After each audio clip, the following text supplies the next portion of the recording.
हर हर महादेव मित्र, हर हर महादेव मित्र। हम आप देखते हैं कि अभी कुंभ में 60 करोड़ लगभग आदमी तो पहुंच चुका है, स्नान कर लिए हैं। अभी समय है 5-7 दिन, एक हफ्ता और चलेगा। कम से कम फरवरी तक तो चलना ही है, उसके बाद भी कुछ दिन तक चलता रहता चलेगा, क्योंकि बहुत से लोग भीड़ के लिए भी नहीं जा रहे, तो हो सकता है वो लोग भी आए। दूसरी बात है कि 60 करोड़ आदमी तो वो आंकड़ा है, सरकारी आंकड़ा है, जो कि ट्रेन के माध्यम से, हवाई जहाज के माध्यम से लोग आते हैं, वो सब का आंकड़ा है। लेकिन ट्रेन में भी तो बहुत लोग ऐसे होंगे जो टिकट नहीं कटा कर गए। कहने का मतलब अगर 60 करोड़ का आंकड़ा है तो वो 70 भी हो सकता है, 75 भी हो सकता है, 80 भी हो सकता है। तो इतने लोग क्यों जाते हैं? उसको कौन कहता है वहां पर पहुंचने के लिए? इसका क्या कारण है? इसका क्या कारण है लोग वहां पर घर द्वार छोड़ करके, काम संसारी काम धंधा छोड़ करके वहां जा रहे हैं? उसमें भी गर्मी का समय नहीं, ठंड का समय है। ठंड में वैसे भी लोग स्नान कई दिन तक नहीं करना चाहते, नहीं करते हैं, फिर भी वहां जा करके गंगा जी में सवेरे सवेरे डुबकी लगा रहे हैं ठंडे पानी में। भीड़ भीड़ है, भयंकर भीड़ के बीच में जाता है, तो क्यों जाता है? इसका क्या कारण है? कौन कहता है उसे जाने के लिए? भक्त यदि आप देखेंगे तो एक तो ये बात है कि सुर नर मुनि जन सबकी है यही रीति, स्वार्थ लाग करी सब प्रीति।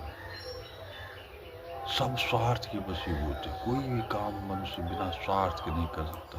1 रुपया बिना स्वार्थ के खर्च नहीं कर सकता, और यहाँ हजारों हजार रुपया खर्च करके लोग जा रहा है, खर्च कर रहा है, और लाभ आनंदित भी हो रहा है, रोमांचित भी हो रहा है, खुशी भी हो रहा है कि हमने ये किया है। तो इस सब के पीछे क्या कारण है?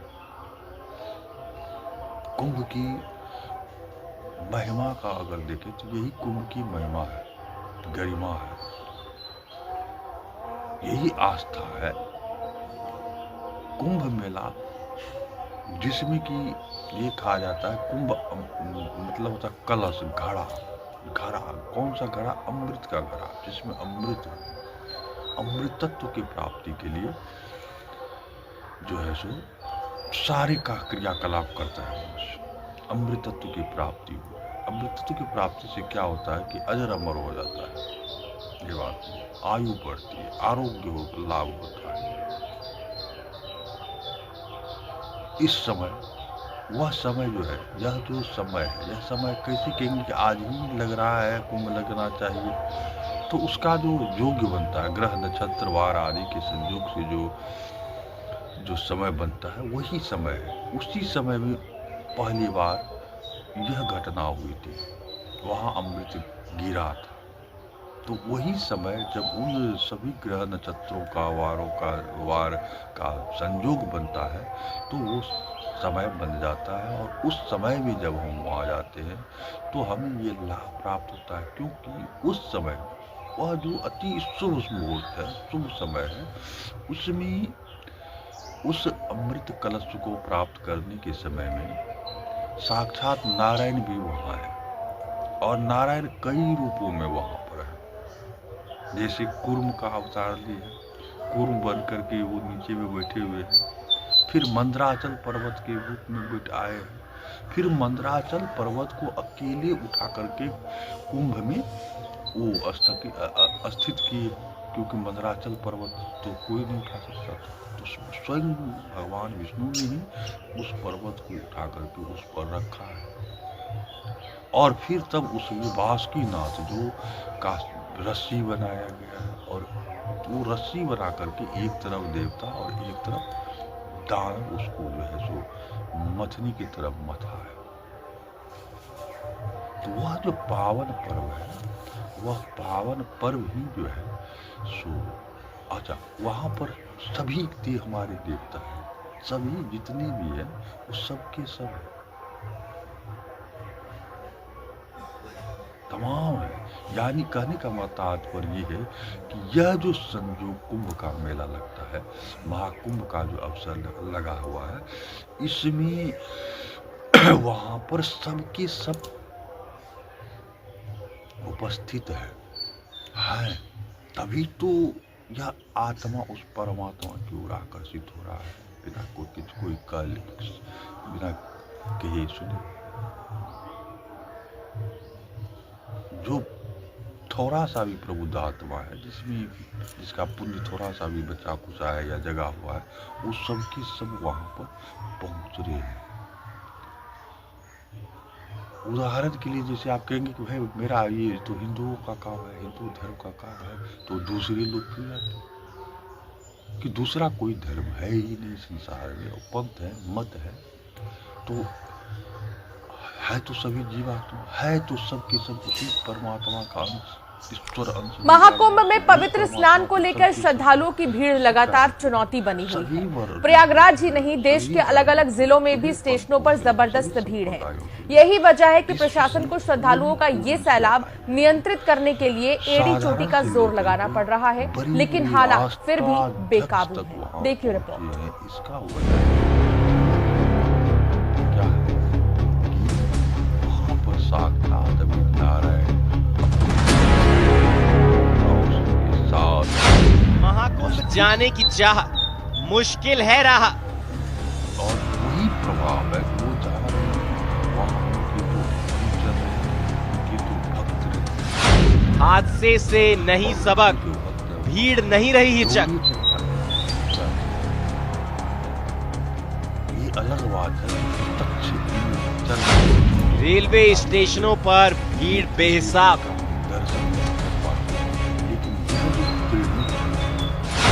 स्टेशनों पर बवाल, हाल बेहाल। प्रयागराज महाकुंभ जाने वाले श्रद्धालुओं की संख्या लगातार बढ़ती जा रही है। दिन प्रतिदिन श्रद्धालुओं का आंकड़ा बढ़ता ही जा रहा है। 13 जनवरी से शुरू हुई आस्था की इस डुबकी में आज भी सनातन धर्म को मानने वालों की भीड़ उमड़ती दिखी। अब तक 53 करोड़ से ज्यादा श्रद्धालु आस्था की पवित्र डुबकी लगा चुके हैं। देश का कोई ऐसा कोना नहीं छूटा जहां से संगम में पुण्य की डुबकी लगाने श्रद्धालु नहीं आए हैं। नई दिल्ली रेलवे स्टेशन पर हादसे के बाद भी पश्चिम बंगाल, बिहार, उत्तर प्रदेश, मध्य प्रदेश के कुछ रेलवे स्टेशनों पर ऐसी भीड़ है और ऐसी तस्वीरें सामने आई हैं जो डराने वाली हैं। लोगों में होड़ मची है कि किसी भी तरह से ट्रेन में सवार हो जाएं। प्रयागराज महाकुंभ जाने वाले श्रद्धालुओं की संख्या लगातार बढ़ती जा रही है। दिन प्रतिदिन श्रद्धालुओं का आंकड़ा बढ़ता ही जा रहा है। मध्य प्रदेश की 4 जगहों की तस्वीर दिखा रहे हैं जिसमें रेलवे स्टेशन पर भारी हुजूम उमड़ रहा है। कटनी, सतना, नरसिंहपुर और रीवा में श्रद्धालुओं का भारी हुजूम देखने को मिला। वहीं कटनी के मुड़वारा रेलवे स्टेशन पर सारनाथ एक्सप्रेस के यात्रियों ने जमकर हंगामा किया। सारनाथ एक्सप्रेस का रूट डाइवर्ट करने से यात्री नाराज हो गए। हमसे यही हंगामा हुआ कि हम लोग को टिकट काटा गया प्रयागराज का और बीच रास्ते कटनी में उतार दिया, जिससे हम लोग असुविधा का सामना करना पड़ा और बहुत परेशानी झेलना पड़ा। परेशानी ये हुई है कि दुर्ग से हम लोग बैठे थे प्रयागराज जाने के लिए और सारनाथ में बैठे थे, वो आके न्यू कटनी पे उतार दी। और बात अगर मध्य प्रदेश की राजधानी भोपाल की करें तो यहाँ भी लोगों ने हादसे से कोई सबक नहीं लिया है। रेलवे स्टेशन पर कुंभ जाने वाले श्रद्धालुओं की भारी भीड़ देखी जा सकती है। इस वक्त मौजूद हैं हम भोपाल के संत हिरदाराम नगर रेलवे स्टेशन पर, जहां पर अब से कुछ देर में प्रयागराज महाकुंभ जाने के लिए 2 स्पेशल ट्रेनें आने वाली हैं। एक 7 बजे रहेगी, एक 7:15 बजे यहां से रवाना होगी। और दिल्ली हादसे के बाद भी हमें यहां पर प्रशासन की लापरवाही देखने को मिल रही है, क्योंकि सुरक्षा के नजर से देखें तो एक भी पुलिस वाला यहाँ मौजूद नहीं है। 29 जनवरी को ही प्रयागराज महाकुंभ में हुए हादसे में 30 से ज्यादा लोगों की मौत हो गई। अब नई दिल्ली रेलवे स्टेशन पर हुए हादसे ने महाकुंभ जा रहे श्रद्धालुओं को पहले से ज्यादा अलर्ट कर दिया है। सरकार और पुलिस प्रशासन के साफ निर्देश है कि वो किसी भी तरह की अफवाहों पर ध्यान न दें। Bureau report, news 18। पीपल है, बरगद का पेड़, पाकड़ का पेड़ है, इनके नीचे इनका बीज जो है लाखों की संख्या में गिरता है, हजारों की संख्या में नहीं, लाखों की संख्या में इनके नीचे बीज गिरता है, फल गिरता है, लेकिन वो वहाँ पर एक भी पेड़ नहीं जन्मता है। पीपल के नीचे कभी पीपल का पेड़ नहीं होता, बरगद के नीचे कभी बरगद का पेड़ नहीं होता, और पाकड़ के नीचे भी कभी पाकड़ का पेड़ नहीं होता। क्यों नहीं होता? अरे कहीं भी जो पेड़ जन्मता है तो उसी बीज से जन्मता है, लेकिन फिर वहीं क्यों नहीं होता जहाँ लाखों का लाख है? फिर क्या कारण है? तो इसका कारण ये है कि जब उस बीज को पक्षी खा करके अपनी जठराग्नि में उसे पकाता है, तब वह पकता है वह बीज, और फिर जब वह कहीं जाके जहाँ छोड़ता है, चाहे वो पत्थर क्यों नहीं हो, पहाड़ क्यों नहीं हो, बड़े बड़े दीवार पर आप देखेंगे इन सब का वृक्ष जन्म जाता है जहाँ मिट्टी का लेस नहीं है। ध्यान देने की बात है, जहाँ मिट्टी का लेस नहीं है वहाँ भी ये बीज जन्म जाते हैं, पहाड़ पर जन्म जाते हैं, पत्थर पर जन्म जाते हैं। उसके बाद जो है सो ईंटी के भट्टे पर, या घर मकान है तो मकान के छत पर, दीवार सब पर, यानी कि वह तब परिपक्व होता है जब वह पक्षी के पेट में जाकर के जठराग्नि में पकता है, तब उसका बीज परिपक्व होता है।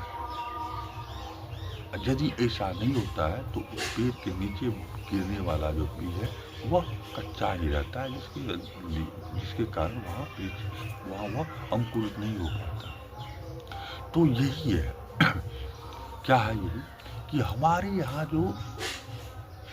ये जो संत है, ये जो अघोरी नागा आदि हमारे अखाड़ों में रहने वाले, दूर दराज क्षेत्रों में गुप्त रूप से जीवन यापन करने वाले जो संत हैं, ये संत क्या करते हैं? उन बीज को, कौन सा बीज को? जो परमात्मा का बीज है, भी यानी जो मंत्र उन्हें मिला है, जो ज्ञान मिला है, जो शक्ति मिला है, उन शक्तियों को वह जो है अपने अंतःकरण में जब पचाता है, तब जाके वो पकता है, और तब जब उससे फिर जो निकलता है वह अगर पत्थर रूपी हृदय पर भी पड़ जाता है तो वहां पे उसका उद्धार तत्काल हो जाता है। अगर वो कोई संत मंत्र जाप कर रहा है और बहुत मंत्र जाप करके उन्होंने सिद्ध कर लिया है, परिपक्व हो गया है, तो फिर उसका जो मंत्र जो शिष्य लेगा, चाहे वो कितना भी जड़ क्यों नहीं, महान से महान जड़ क्यों नहीं हो, उसकी कान में जो हो जाएगा तो वो स्वतः जो है वो तुरंत जो है वो चेतन हो जाएगा। मनुष्य ही नहीं, पशु पक्षी भी उससे जो है सो तत्काल लाभान्वित हो जाते हैं उनके मंत्र के भाव से। उनका आचरण भी उसी तरह से, वो सात्विक आचरण रूपी बीज को भी वह पका करके जब उनका दर्शन मनुष्यों के ऊपर होता है तो सांसारिक जो मनुष्य है वह उनके ऊपर भी उसका प्रभाव होता है, उनसे वो लाभान्वित होता है, तत्काल उन्हें शांति मिलती, तत्काल उन्हें लाभ प्रदान हो जाता है।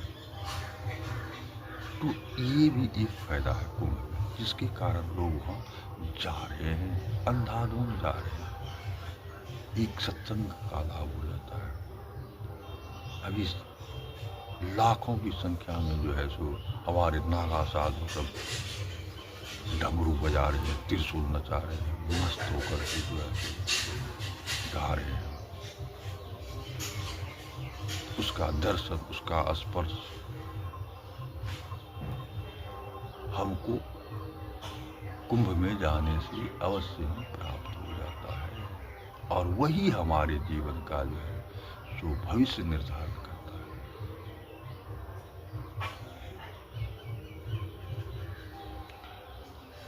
अभी चलिए, ये तो हमने कुछ बात कह दी मौके। वैसे तो आप देखेंगे कि संतों की महिमा इस कुंभ का, महाकुंभ का पर्व का कितना बड़ा ये चमत्कार है कि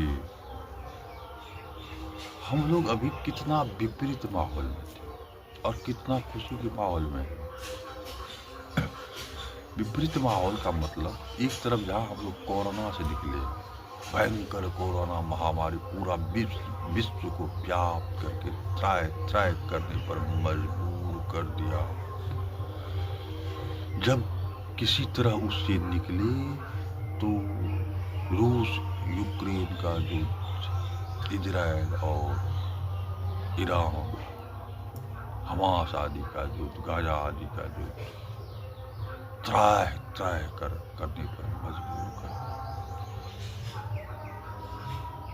भारत जहाँ पर आतंकवादियों का अड्डा बन गया, जहाँ पर हिंदुओं को रामनवमी का झांकी नहीं निकालने दिया जाता था, दशहरा का झांकी निकालने नहीं दिया जाता था, निकालते थे तो पत्थरों से स्वागत किया जाता था। कहने का मतलब जहाँ जिस जगह पर ऐसे दुष्ट अत्याचारी दुराचारी लोग रह रहे हैं, उस बीच में यह महान पर्व, यह महामेला, यह कुंभ होना कितना बड़ा चमत्कार है, कल्पना भी नहीं कर सकता है।